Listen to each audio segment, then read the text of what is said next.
YTN 라디오의 신유린 뉴스 정면 승부 2부 시작합니다. 언제나처럼 제가 말씀을 드리지만 유튜브 들어가셔서 YTN 라디오 구독해 주시고요. 신유린 뉴스 정면 승부 좋아요와 댓글 부탁드리겠습니다. 자, 수요일에 신유린 뉴스 정면 승부 2부 순서는 대한민국 최고의 정치 애널리스트, 정치 분석가와 함께 지금 현안을 분석해보는 엄경영의 촉인데요. 오늘도 시대정신연구소의 엄경영 소장 직접 스튜디오에 모셨습니다. 안녕하십니까? 네, 안녕하세요. 오늘이 16일 맞죠? 네, 그죠? 맞습니다. 그러니까 내일 이재명 대표가 이제 백현동 부지 특혜 효과 관련해서 검찰에 소환이 되죠, 그죠? 네, 그렇습니다. 이거 지금 사법 리스크가 그러면 또 이게 좀 뭐 커지거나 뭐 이렇게 되는 거 아니에요? 어떻게 보세요? 네, 이재명 대표 사법 리스크는 사실 어제 오늘의 얘기는 아니고요. 대선 선거운동 과정부터 거의 지금 2년째 계속되고 있는데요. 하나가 더 남아 있죠. 그러니까 쌍방울 그룹의 대북 송금 의혹. 그래서 이번에 백현동 의혹으로 이제 검찰 소환 조사를 받게 될 것 같은데요. 예. 이것을 끝으로 이제 소환 더 안 하거나 체포동의안 보내는 게 아니고 아마도 한 번 더 소환을 할 것 같습니다. 그 쌍방울 그룹 대북 송금 의혹으로. 아이고, 네, 그런 예. 다음에 이걸 같이 병합해서 9월 중에, 그러니까 이제 그 정기국회가 개회되는 동안이죠. 9월 중에 예. 체포동의안을 국회에 내지 않을까, 그렇게 추측이 되는데, 어쨌든 검찰의 이재명 대표 수사가 마무리 단계에 접어들었고, 이재명 대표의 사법 리스크 또한 이제 그 최정점으로 치닫고 있다, 이렇게 볼 수 있을 것 같습니다. 근데 이게 9월 중이면 말이에요. 만일 체포동의안이 9월 중에 넘어온다면 임시국회는 끊었다 가는 게 가능하잖아요. 그렇습니다. 예? 근데 이 정기국회는 그게 안 되잖아요. 그럼 네. 표결을 가겠네요. 네, 그렇습니다. 그러니까 비회기 중에는 검찰이 체포동의안을 이제 발부할 필요가 없이 곧바로 그렇죠. 소환 통보를 하고 법원에 출석해서 영장 심사를 받게 되는데요. 이 회기 중에는 무조건 이 체포동의안을 발부하게 돼 있습니다. 그렇죠. 그래서 이재명 대표의 의사 무관하게 국회에서 이제 표결을 해야 되는 거죠. 그래서 아마도 국회 표결을 거쳐서 이게 이제 그 체포동의안 기각을 하거나 내지는 가결이 되면 법원에 출석해서 실질 심사를 받는 것으로 이렇게 이제 가닥이 잡힐 것 같습니다. 그 소장님이 보실 때는 어떻게 보세요? 이게 지금 뭐 본인들은 뭐 정당한 영장 청구일 경우에는 포기하겠다, 특권은 불체포 특권을, 이렇게 얘기를 했는데 어떻게 보십니까? 그렇습니다. 이재명 대표가 불체포 특권 포기하겠다고 선언을 했죠. 한 2달 전쯤에 선언을 했는데, 사실 체포 동의안에 대해서는 이게 그 명확한 언급을 한 적이 없습니다. 그러니까 체포 동의안이 국회로 회기 중에 넘어오면 무조건 표결을 해야 되는데, 이 표결을 안 하고 이게 검찰에 나갈 수 있는 방법이 없습니다. 예. 그런 면에서 이재명 대표도 여러 가지 가능성을 열어놨고, 그리고 이제 포기 선언 이후에 체포동의안을 국회에서 표결할 때 기명으로 하자, 이런 제안을 한 적이 있습니다. 예, 그렇지. 혁신위가 네, 혁신위도 했고 본인도 거기에 대해서 긍정적인 언급을 한 적이 있죠. 그래서 이재명 대표가 이제 어제 의원들한테 친전, 그러니까 직접 자필로 편지를 보냈고, 또 이 본인의 페이스북에 어제 15일, 그러니까 오늘 친전 보낸 건 오늘이고, 어제 이제 그 페이스북에다가 검찰 소환에 당당히 맞서겠다, 이렇게 이제 언급을 했습니다. 그러니까 이게 그 체포 동의안에 대해서는 아무런 입장 표명 없이 검찰 소환에 대해서 당당히 맞서겠다, 그러니까 뭐 출석하겠다, 이런 의미겠죠. 이렇게 이제 얘기를 했고, 다만 백현동 의혹에 관해서는 검찰의 부당한 수사다, 그리고 박근혜 대통령이 지시한 것이다. 그러니까 박근혜 대통령이 뭐 직접 개별 사안에 대해서 지시했을 리는 없을 것 같고요. 다만 이제 규제 개선을 이제 두리뭉술하게 얘기한 적은 여러 차례 있을 것 같습니다. 그래서 이제 그렇게 박 대통령을 소환한 것인데요. 어쨌든 이재명 대표 입장에서는 검찰 소환에는 출석을 하되, 체포동의안이 국회로 넘어오게 되면 아마도 의원총회를 거쳐야겠지만 자유투표 형식으로 아마 사실상 부결에 나서지 않을까. 네, 그것이 이제 그 검찰 수사가 부당하게 진행이 되고 있다. 아하. 이렇게 언급한 배경이 아닌가 그렇게 추측이 됩니다. 근데 제가 기억력이 나빠서 그런지 모르지만 소환을 앞둔 시점에서 이재명 대표가 직접 아까 친전이라고 말씀하셨는데 이런 거를 보낸 적이 저는 없는 것 같거든요. 근데 이번에 보낸 의도가 뭘까요? 네, 보통은 이제 다른 의원들도 이게 그 이제 체포동의안이 국회 발부가 되면, 그러니까 소위 친전이라고 자필 서명을 해서 예, 많이 보내죠. 의원들한테 많이 네. 보내죠. 그런데 검찰 소환을 앞두고 이렇게 친전 보내는 경우는 거의 없습니다. 거의 예. 없고 이제 그러니까 물론 이제 언론을 통해서 본인이 부당하게 수사받고 있다 이런 얘기는 할 수 있는데요. 이재명 대표가 검찰 소환을 앞두고 이렇게 친전을 보내는 거는 무소속 의원들한테도 보냈다는 거잖아요.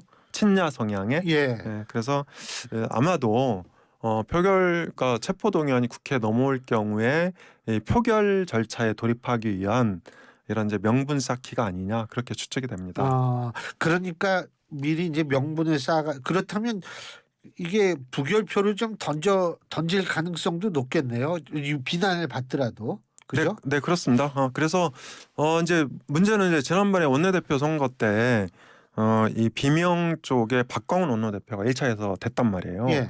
그래서 이제 당내에서는 이재명 대표에 대한 불체포 특권이 넘어오게 되면 이게 이제 상당히 이재명 대표가 압박을 받을 가능성이 있습니다. 예. 그래서 이게 이제 이 가결표를 막기 위해서 저는 뭐 여러 가지 이제 그 방법을 쓸 것 같은데 그 중에 하나가 기명 투표로 전환하는 거. 그리고 이제 갯다를 통해서 이제 비명계 의원들을 압박하는 거. 그렇게 이제 두 가지 정도의 이제 수단을 동원할 수 있을 것 같은데 이재명 대표가 이번에 페이스북에다가 검찰 소환에 당당히 맞서겠다. 또 이 검찰 수사가 부당하다. 이렇게 이제 주장한 거는 이 갯달 동원령을 내린 거나 다름없다. 이렇게 볼 수 있을 것 같습니다. 예. 예. 근데 어쨌든 뭐 그렇게 되면은 이게 또 여러 가지 비친명 비명 간의 갈등이 심화될 것 같은데 지금 또 다른 측면에서의 갈등 심화라는 게 결국은 지금 이재명 대표의 사법 리스크와 연관돼서 생각할 수밖에 없는 대의원제 사실상 폐지죠. 폐지한다는 얘기는 안 했지만 투표권이 없는데 뭐 그렇지 않습니까? 네. 이거 어떻게 전망하세요? 네, 결론부터 말씀드리고 제가 좀 설명해드리겠습니다. 결론부터 말씀드리면 김은경 혁신위가 대의원제를 사실상 폐지하자는 제안을 한 것은 내년 8월 전당대회 때 이재명 대표가 다시 대표에 출마하겠다. 이제 이것을 의미하는 거고요. 그것을 위해서 비명계의 영향력을 약화시키겠다는 사전 정지 작업이다. 이렇게 이제 볼 수 있을 것 같습니다. 말씀하신 대로 민주당 대의원은 대략 한 16,000명 정도 되는데요. 이분들이 이제 전당대회 때, 그러니까 총선하고는 관계가 없습니다. 그러니까 전당대회 때 30% 비중을 차지하거든요. 그리고 이제 120만 명으로 추산되는 그 권리당원이 40%. 그 다음에 이제 400만 명으로 추산되는 일반 당원이 5%. 그 다음에 국민 여론조사 25% 이렇게 이제 그 당 대표 뽑는 경선룰이 정해져 있거든요. 그런데 김은경 혁신위는 이것을 그러니까 권리당원 70% 그리고 국민 여론조사 30%두 가지로 이제 그 정리하자는 거죠. 그래서 대의원들은 이제 당연직 그 권리당원으로 흡수가 되는 거고 1인 1표가 적용되는 거죠. 그래서 사실상 대의원제가 폐지가 되는 건데 왜냐하면 다음 총선에서 내년 총선에서 만약에 민주당이 승리한다면 그냥 이재명 대표 영향력이 유지가 되는 거죠. 지금처럼. 그런데 이제 그 패배한다면 뭐 조기 선대위를 구성을 하든 비대위 전환을 하든 간에 어쨌든 총선에서 패배한다면 이재명 대표가 차기 전당대회에 출마하기가 조금 애매해집니다. 비명계 반발 때문에. 그리고 이제 출마한다 하더라도 비명계가 똘똘 뭉치게 되면 이게 이 승산이 조금 떨어질 수 있는 거죠. 그래서 지금 이 대의원제를 폐지를 해서 내년 8월 전당대회 때 이번 총선에서 이재명 대표가 그러니까 패배 책임론 있든 없든 간에 다시 당선될 수 있는 기반을 마련하겠다는 게 김은경 혁신위의 이제 의도고 지금 이제 적기라고 보는 거죠. 그래서 이재명 대표는 이 지금 당대표도 중요하지만 내년 8월 전당대회를 통해서 당대표로 선출되는 게 굉장히 중요합니다. 왜냐하면 2026년 6월에 이제 그 지방선거 공천권을 행사할 수 있는 거고 그리고 이제 차기 당 대표가 이 민주당 이 당내 경선 룰이 굉장히 중요하거든요. 예. 그래서 차기 당 대표가 2027년 대선 후보 선출을 위한 경선을 이제 마련할 수 있기 때문에 그렇군요. 이재명 대표가 꼭 출마해야 되는 거죠. 그러니까 예. 이재명 대표는 대한민국에서 권력 의지의 끝판왕으로 불러들 사람인데 이 권력 의지를 쉽게 말하면 자기가 속한 조직에서 대장이 되는 거거든요. 그러니까 이재명 대표는 성남시에서 대장이 됐고 또 경기도지사에서 또 대장이 됐죠. 예. 그리고 민주당에서 대장이 된 거고. 예. 그러니까 내년 당 대표가 돼야 차기 대선에서 대선 후보를 거머쥘 수 있는 이 가능성이 높아진 것이다. 그것 때문에 이 대의원제 폐지를 추진하고 있다 이렇게 볼 수 있죠. 근데 제가 좀 궁금한 게 있는 게 제가 뭐 얼마 전에 어떤 컬럼을 읽었는데 거기는 뭐 문재인 전 대통령의 영향력이 아직도 굉장히 민주당 내에서 막강하다. 전임 대통령 중에 문재인 전 대통령만큼 이렇게 이 특정 야당 내에서 영향력 행사하는 경우는 거의 없었다. 뭐 이런 얘기를 하는데 자 제가 여쭤보고 싶은 건 이재명 대표하고 문재인 전 대통령하고 누가 더 힘이 셀까요? 당연히 이재명 대표죠. 문재인 전 대통령은 예. 이제 흘러간 물입니다. 그러니까 다만 상징성이 남아 있는 거죠. 예. 그러니까 민주당의 어떤 그 대통령으로서. 그런데 이제 지금 민주당은 예를 들어서 40대를 주축으로 호남과 2030 여성이 결합한 이런 주력군이 이제 새로 형성이 돼 있거든요. 그래서 문재인 전 대통령의 경우에는 여기 어디에도 지분은 좀 없다고 말할 수 있을 것 같고요. 지금 지분은 이재명 대표가 이제 거의 100% 가까이 차지하고 있고요. 예. 그 증거가 어디 있냐면 차기 대선 주자 여론조사를 보면요. 이재명 대표가 민주당 지지층에서 대략 한 70% 정도 나옵니다. 압도적으로 위더라고요. 그러니까 70% 정도 나오는데요. 예. 여론조사에서 70%가 찬성한다. 예. 이러면 여론조사 학계에서는 난장일치로 보는 견해도 있습니다. 그래서 지금 민주당 지지층에서는 극히 소수를 빼고는 거의 다 이재명 대표를 지지하고 있다 이렇게 이제 보면 무방하고요. 그 이유 중에 하나가 이재명 대표는 반보수 그리고 이제 반윤석열, 반국민의힘의 대표 자격을 확고히 굳히고 있거든요. 예. 그런 면에서 당분간 이재명 대표가 흔들릴 가능성은 별로 없다. 그러니까 저는 다음 이제 내년 총선에 임박해서 비대위로 전환한다거나 내지는 조기 선대위를 발족한다 해도 즉 이재명 대표가 이 선으로 후퇴한다고 해도 이재명 대표의 영향력은 총선에서 아주 크게 패배하지 않는 한 지속될 것이다. 그렇게 전망합니다. 그렇다면은 지금 비명의 숫자가 뭐 저는 얼마인지는 모르겠습니다만 대충 지난번에 선제적으로 불체포 특권 포기 선언을 한 숫자가 31명 정도 되거든요. 대충 그 정도 규모라고 보세요? 저는 실제로는 현역 의원으로 따지면 예. 비명계가 거의 한 반 정도 된다고 봅니다. 그 정도로 네, 많다. 네, 그러니까 그 근거 중에 하나가 이제 박광원 원내대표가 비명 후보인데 예. 1차에서 됐고, 예. 그리고 지금 현역 의원들 분포도를 보면 호남이라든지 그리고 이제 수도권에서 굉장히 그 호남 텃세가 심한 곳.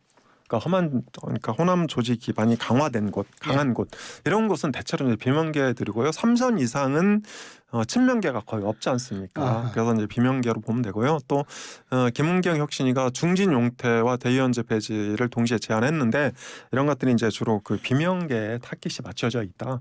이렇게 봅니다. 그래서 이제 이재명 대표 입장에서도 체포 동의안이 넘어오면 굉장히 위기를 느낄 수밖에 없는 그런 것이고 또 내년 8월 전당대회 때 어떻게 해야 당권을 유지할 것인지 이제 고민이 커질 수밖에 없는 거죠. 혹시 본인은 좀 뒤로 물러나고 이 본인과 우호적인 관계에 있는 사람을 당대표로 내세울 가능성은 없을까요? 그러니까 내년 8월 전당대회나 내지는 이제 올 말이나 내년 초에 들어설 비대위 이런 것들이 이제 대상일 수 있는데요. 저는 그런 가능성은 충분히 있다고 봅니다. 다만 내년 8월 전당대회는 이재명 대표의 운명이 걸려 있는 그런 이제 전당대회라서 누구를 대신 내세우기는 조금 부담스러울 것이다. 예. 아마도 본인이 직접 나가서 승부를 하려고 할 것이다. 그렇게 전망을 합니다. 자, 그리고 말이에요. 요새 또 하나의 이제 주목, 저는 아마 역대 우리나라 정치사에서 구청장 선거가 이렇게 주목받은 적이 전 거의 없었다고 보는데, 이 강서구청의 김태우 전 구청장 지금 보궐선거 출마 여부를 보고서 굉장히 관심이 많은데 말이에요. 자, 일단은 어떻게 보세요? 출마를 본인은 할 것 같은데 국민의힘은 좀 뒤로 돌고, 일각에선 뭐 윤석열 대통령이 이 김태우 전 구청장에 대한 판결이 굉장히 좀 이 공익 제보자한테 이런 식으로 해도 되나 뭐 이런 인식을 갖고 있다 뭐 이런 식으로 해석을 하는데 어떻게 보세요? 네, 이것도 결론부터 말씀드리면 예. 저는 출마한다고 봅니다. 출마 100%. 국민의힘으로? 네, 그렇습니다. 그런데 그러니까 윤석열 대통령이 김태호 전 강서구청장을 특별 사면한 것은, 광복절 특사로 이렇게 내보낸 것은 이 재보궐선거 10월 재보궐선거에 나가서 민주당과 정면 승부를 벌이라는 메시지라고 봅니다. 우리 프로그램 이름이네. 예. 네, 그렇습니다. 예, 정면 승부를 벌이라. 이름이 이제 똑같은데요. 예. 사실 윤석열 대통령은 이 국정 운영의 검투사 같은 이미지를 갖고 있죠. 예. 실제로 비정한 검투사라고 저는 생각을 하는데요. 일체 정치적 고려 없이 야당과 정면 승부를 벌이고 있고, 그리고 이제 주요 국정 현안에 대해서도 양보 없이 본인의 스케줄대로 가고 있지 않습니까? 저는 김태우 전 구청장도 그런 의미에서 특사로 내보냈다고 봅니다. 뭐 물론 이제 당내에서는 여러 가지 반발 논리도 있지만 저는 결국은 그러니까 김태우 전 구청장이 출마할 거라고 보고요.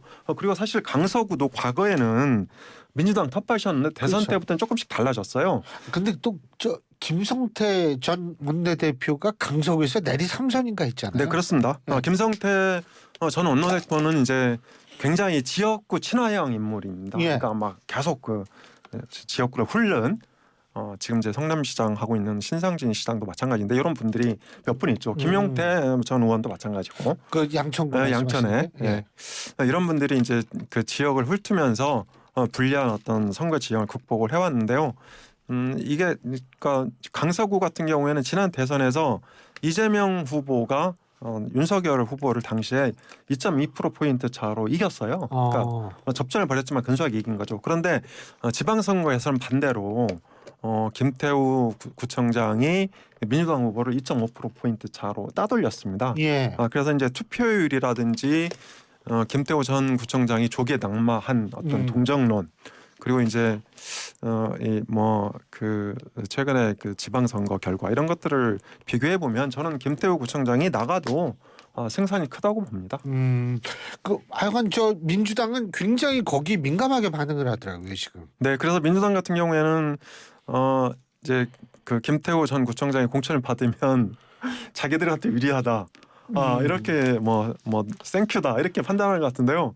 제가 보기엔 천만의 말씀입니다. 저는 오히려 이 김태우 전 구청장이 공천을 받게 되면 윤석열 대통령 대 이재명 대표의 구도가 형성이 된다. 일종의 대리전적인 성격이다. 그렇습니다. 전면적인 대리전입니다.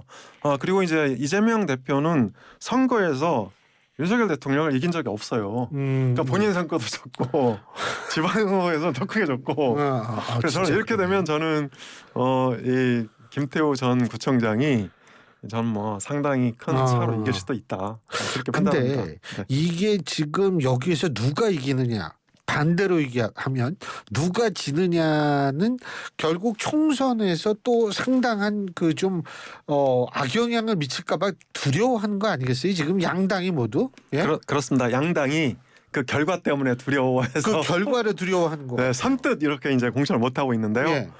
물론 그 강서구청장이 굉장히 중요한 선거고 내년 총선에 바로미터가 전 될 수 있다고 봅니다. 예. 그러니까 이번 그 재보궐 결과에 따라서 바로 그게 전 총선 결과로 이어진다고 보거든요. 그래서 저는 양당이 좀 더 자신 있게 여기에 이제 그 걸맞는 인물을 내고 승부를 걸어야 된다 이렇게 생각을 하는데 윤석열 대통령은 이미 승부수를 던진 거지 않습니까? 예. 그렇다면 민주당도 여기에 걸맞는 예를 들어서 차기 주자급을 내보낸다든지 예. 뭔가 승부수를 준비를 해야죠. 정정당당하게 YTN의 정면 승부처럼 정면 승부를 벌여야 된다고 봅니다. 예, 저는 원래 이렇게 정면 승부를 별로 안 좋아하기 때문에. 예. 근데 어쨌든 지금 내년 총선을 앞두고 있는 마지막 보궐선거다 뭐 이런 얘기가 있는데 가장 또 여기서 이제 그럼 내년 총선에서 또 변수가 될 수 있는 게 뭐가 있을까요? 뭐 부산 엑스포, 유치 여부 뭐가 있을까요? 저는 사실 내년 총선에서 예. 가장 핵심이 되는 민심은 이게 민주당이 국정 발목을 잡았냐, 예. 아니면 윤석열 정부가 야당을 일방적으로 무시하고 독주했냐, 뭐 이거라고 봅니다. 그래서 민주당이 이제 세 가지 근본적인 문제가 있는데, 첫 번째가 국정 발목, 두 번째가 이 내로남불, 또 이제 세 번째가 과도한 이념 집착, 이런 것들이거든요. 그래서 민주당이 이 세 가지 근본 문제를 어느 정도 해결하고 총선에 임할 것이냐가 저는 이제 그 총선에서 어떤 그 관전 포인트가 될 거다 이렇게 보는데요. 김은경 혁신위는 이 세 가지 근본 문제에 대해서는 손을 하나도 못 댔어요. 예. 손을 하나도 못 대고 내년 8월 전당대회에서 이재명 대표의 재선 이 기반을 닫기 위해서 지금 무리수를 던진 거거든요. 저는 이런 것들이 내년 총선에서 민주당이 불리하게 작용할 그런 소재들이다 이렇게 봅니다. 예. 근데 그 어쨌든 민주당의 입장에서 볼 때 그 민주당의 어떤 그러한 그 소위 이념 집착이라든지 뭐 이런 노선들이요. 그런데 제가 볼 때에는 지금 민주당이 굉장히 전략도 좀 이 빈곤하지 않나 이런 생각이 드는 게 오늘 1특검 4국조를 얘기했잖아요. 네, 예? 그렇습니다. 그게 이론적으로도 그게 가능할지 굉장히 의구심이 드는 부분인데 그 부분은 어떻게 보세요? 네, 그러니까 특검이 이제 그 최상병 순직 사건이죠. 이번에 이제 네. 수해 그렇죠. 참사 저기 하다가 해병대. 그런데 그건 이제 특검거리는 아니라고 봅니다. 특검은 이제 국정 현안에 대해서 그리고 검찰이나 경찰의 수사가 미진한 사건에 대해서 특별검사를 임명해서 독립적으로 수사하게 하는 거거든요. 그래서 이번 건은 저는 뭐 충분히 검찰이나 경찰 수사를 통해서 팩트 진실을 가릴 수 있다고 보고요. 나머지 이제 네 가지 국정조사 문제인데, 네 가지 국정조사, 그러니까 양평 고속도로 의혹이라든지 뭐 기타 등등 수해 참사 문제라든지 네 가지 건들인데 이거 전부 다 이를테면 정쟁용 공세거리입니다. 그러니까 민주당은 이를테면 계속 그 윤석열 정부의 발목을 잡으려고 하고 있거든요. 그러니까 이렇게 이제 그 네거티브 일변도로 나가다 보면 오히려 민주당이 불리합니다. 지금은 그러니까 이 고정 지지층을 보면 이 보수 쪽이 조금 많거든요. 보수 쪽이 대략 이제 한국갤럽 기준으로 주관적 정치 성향을 보면 30% 초반대고 민주당은 대략 한 20% 중반이거든요. 그래서 상당히 뒤지고 있는데 오히려 손해다. 저는 뭔가 네거티브가 아닌 포지티브 어떤 소재들을 찾아서 그렇죠. 당의 기조를 바꿔야 된다 그렇게 생각을 합니다. 알겠습니다. 오늘 말씀 여기까지 듣겠습니다. 고맙습니다. 네, 감사합니다. 지금까지 엄경영 시대정신연구소장과 함께했습니다.